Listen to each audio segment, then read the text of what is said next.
ಆಕಾಶವಾಣಿ ವಾರ್ತೆಗಳು ಓದುತ್ತಿರುವವರು ಸುಗುಣ ಸತೀಶ್. ಮುಖ್ಯಾಂಶಗಳು. ಮುಂಬರುವ ಸಕ್ಕರೆ ಹಂಗಾಮಿನಲ್ಲಿ ಪ್ರತಿ ಕ್ವಿಂಟಾಲ್ ಕಬ್ಬಿಗೆ ₹365 ನ್ಯಾಯಯುತ ಮತ್ತು ಲಾಭದಾಯಕ ಬೆಲೆ ನೀಡಲು ಕೇಂದ್ರ ಸಂಪುಟ ಅನುಮೋದನೆ. ಕರ್ನಾಟಕ ಸೇರಿ 6 ರಾಜ್ಯಗಳಲ್ಲಿ 3 ಮಲ್ಟಿ ಟ್ರ್ಯಾಕಿಂಗ್ ಯೋಜನೆಗಳಿಗೆ ಕೇಂದ್ರ ಸರ್ಕಾರ ಒಪ್ಪಿಗೆ. ತಮಿಳುನಾಡು, ಪಶ್ಚಿಮ ಬಂಗಾಳ, ಪುದುಚೇರಿ ಮತ್ತು ಕೇರಳದಲ್ಲಿ ಬಿರುಸುಗೊಂಡ ಸರ್ಕಾರ ರಚನೆ ಪ್ರಕ್ರಿಯೆ. ಕರ್ನಾಟಕದಲ್ಲಿ ಕನಿಷ್ಠ ಬೆಂಬಲ ಬೆಲೆಯಡಿ 9,000 ಮೆಟ್ರಿಕ್ ಟನ್ಗೂ ಅಧಿಕ ಸೂರ್ಯಕಾಂತಿ ಖರೀದಿಗೆ ಕೇಂದ್ರ ಸಮ್ಮತಿ. IPL T20 cricket Delhi capitals ವಿರುದ್ಧ ಚೆನ್ನೈ ಸೂಪರ್ ಕಿಂಗ್ಸ್ಗೆ 8 ವಿಕೆಟ್ಗಳ ಗೆಲುವು. ವಾರ್ತೆಗಳ ವಿವರ. ಭಾರತದ ಹತ್ತಿ ವಲಯದಲ್ಲಿನ ಅಡಚಣೆಗಳು, ಕ್ಷೀಣಿಸುತ್ತಿರುವ ಬೆಳವಣಿಗೆ ಮತ್ತು ಗುಣಮಟ್ಟದ ಆತಂಕಗಳನ್ನು ಪರಿಹರಿಸಲು ₹5,600 ಕೋಟಿ ಅಧಿಕ ಮೊತ್ತದ ಹತ್ತಿ ಉತ್ಪಾದನೆಗಾಗಿ ಮಿಷನ್ ಫಾರ್ ಕಪಾಸ್ ಕ್ರಾಂತಿಗೆ ಕೇಂದ್ರ ಸಚಿವ ಸಂಪುಟ ಅನುಮೋದನೆ ನೀಡಿದೆ.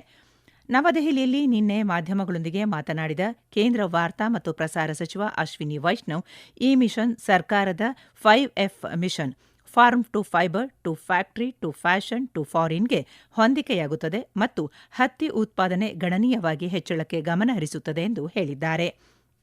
ಈ ಯೋಜನೆಯು ರೋಗಗಳು ಮತ್ತು ಕೀಟಗಳಿಗೆ ನಿರೋಧಕವಾದ ಹೆಚ್ಚಿನ ಇಳುವರಿ ನೀಡುವ ವಿಧದ ಬೀಜಗಳನ್ನು ಅಭಿವೃದ್ಧಿಪಡಿಸುವ ಗುರಿ ಹೊಂದಿದೆ.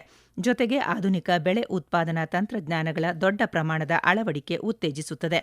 ಈ ಯೋಜನೆಯು ಸುಮಾರು 32 ಲಕ್ಷ ಹತ್ತಿ ಬೆಳೆಯುವ ರೈತರಿಗೆ ಪ್ರಯೋಜನ ನೀಡುತ್ತದೆ ಮತ್ತು 2030-31ರ ವೇಳೆಗೆ ಹತ್ತಿ ಉತ್ಪಾದನೆಯನ್ನು 498 ಲಕ್ಷ ಬೇಲ್ಗಳಿಗೆ ಹೆಚ್ಚಿಸುತ್ತದೆ ಎಂದು ನಿರೀಕ್ಷಿಸಲಾಗಿದೆ. ಅಲ್ಲದೆ ಕೇಂದ್ರ ಸಚಿವ ಸಂಪುಟವು ತುರ್ತು ಕ್ರೆಡಿಟ್ ಲೈನ್ ಗ್ಯಾರಂಟಿ ಸ್ಕೀಮ್ 5.0 ಅನ್ನು ಸಹ ಅನುಮೋದಿಸಿದೆ. ಪಶ್ಚಿಮ ಏಷ್ಯಾ ಬಿಕ್ಕಟ್ಟಿನಿಂದ ಉಂಟಾಗಿರುವ ಅಸಮತೋಲನಗಳನ್ನು ನಿರ್ವಹಿಸಲು ವ್ಯವಹಾರಗಳಿಗೆ ಸಹಾಯ ಮಾಡಲಿದೆ ಎಂದು ತಿಳಿಸಿದ್ದಾರೆ.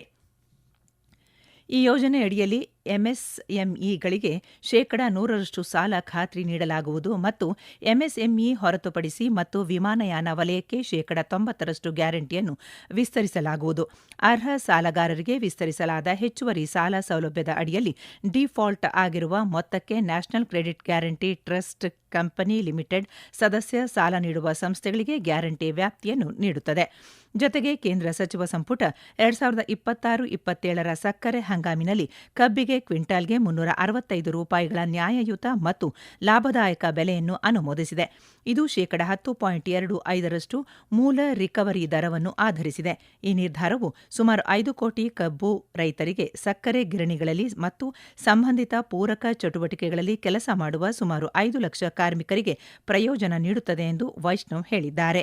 ಭಾರತ ಸೆಮಿಕಂಡಕ್ಟರ್ ಮಿಷನ್ ಅಡಿಯಲ್ಲಿ ಇನ್ನೂ 2 ಸೆಮಿಕಂಡಕ್ಟರ್ ಯೋಜನೆಗಳನ್ನು ಕೇಂದ್ರ ಸಚಿವ ಸಂಪುಟ ಅನುಮೋದಿಸಿದೆ. ಅವುಗಳಲ್ಲಿ ಗ್ಯಾಲಿಯಂ ನೈಟ್ರೇಟ್ ತಂತ್ರಜ್ಞಾನವನ್ನು ಆಧರಿಸಿದ ದೇಶದ ಮೊದಲ ವಾಣಿಜ್ಯ ಮಿನಿ ಮೈಕ್ರೋ ಎಲ್ಇಡಿ ಪ್ರದರ್ಶನ ಸೌಲಭ್ಯ ಮತ್ತು ಸೆಮಿಕಂಡಕ್ಟರ್ ಪ್ಯಾಕೇಜಿಂಗ್ ಸೌಲಭ್ಯ ಸೇರಿವೆ ಎಂದು ವೈಷ್ಣವ್ ಹೇಳಿದ್ದಾರೆ.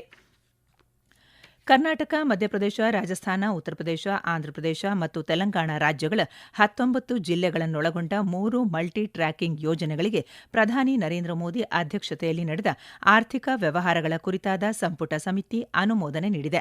ಈ ಯೋಜನೆಗಳ ಒಟ್ಟು ಅಂದಾಜು ವೆಚ್ಚ ₹23,437 ಕೋಟಿ ಇದರಿಂದ ಹಾಲಿ ಇರುವ ರೈಲ್ವೆ ಜಾಲಕ್ಕೆ ಹೊಸದಾಗಿ 901 ಕಿಲೋಮೀಟರ್ ಸೇರ್ಪಡೆಯಾಗಲಿದೆ.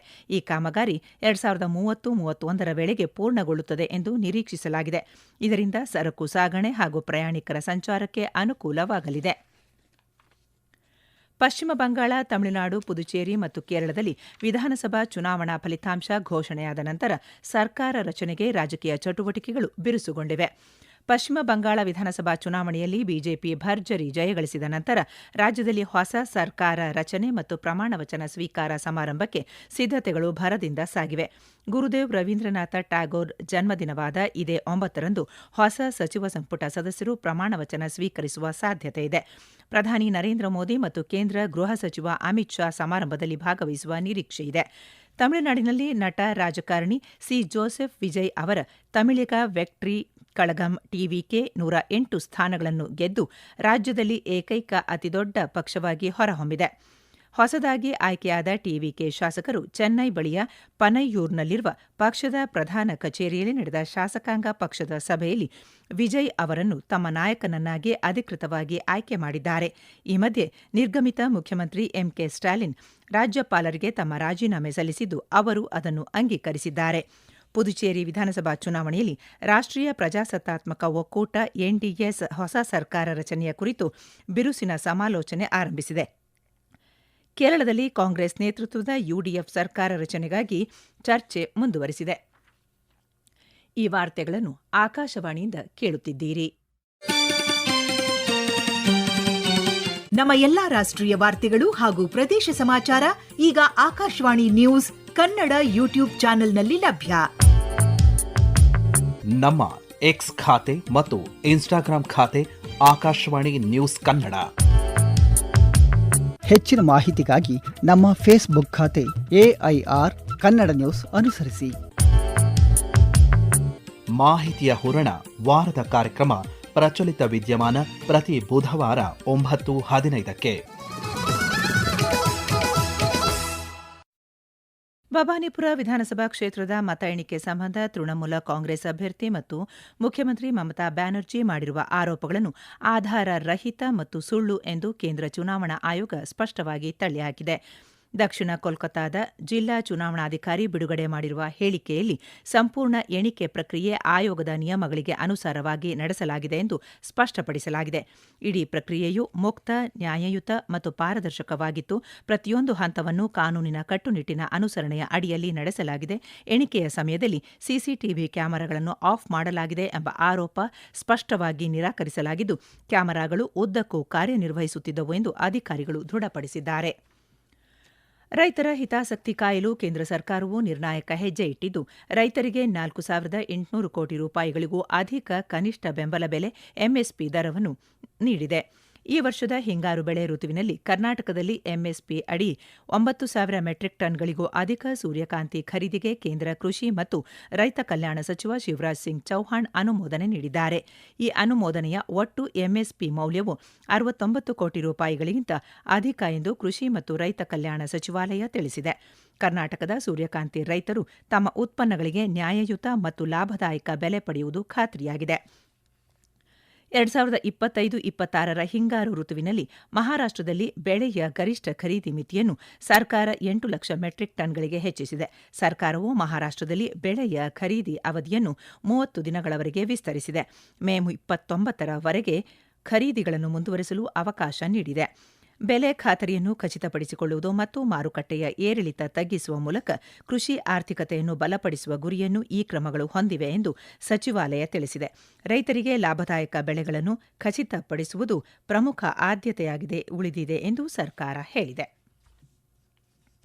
ಸುಪ್ರೀಂ ಕೋರ್ಟ್ ನ್ಯಾಯಮೂರ್ತಿಗಳ ಸಂಖ್ಯೆ ಹೆಚ್ಚಳ ತಿದ್ದುಪಡಿ ಮಸೂದೆ 2026 ಸಂಸತ್ತಿನಲ್ಲಿ ಮಂಡಿಸುವ ಪ್ರಸ್ತಾಪವನ್ನು ಕೇಂದ್ರ ಸಚಿವ ಸಂಪುಟ ಅನುಮೋದಿಸಿದೆ.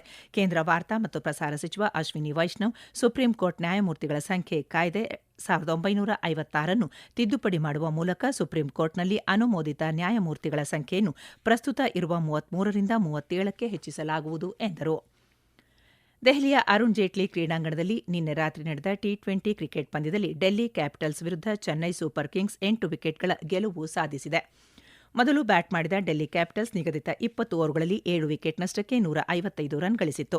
ಗೆಲುವಿನ ಗುರಿ ಬೆನ್ನತ್ತಿದ ಚೆನ್ನೈ ಸೂಪರ್ ಕಿಂಗ್ಸ್ ಇನ್ನು 15 ಎಸೆತ ಬಾಕಿ ಇರುವಂತೆಯೇ ಕೇವಲ 2 ವಿಕೆಟ್ ನಷ್ಟಕ್ಕೆ 159 ರನ್ ಗಳಿಸಿ ಗೆಲುವು ಸಾಧಿಸಿತು.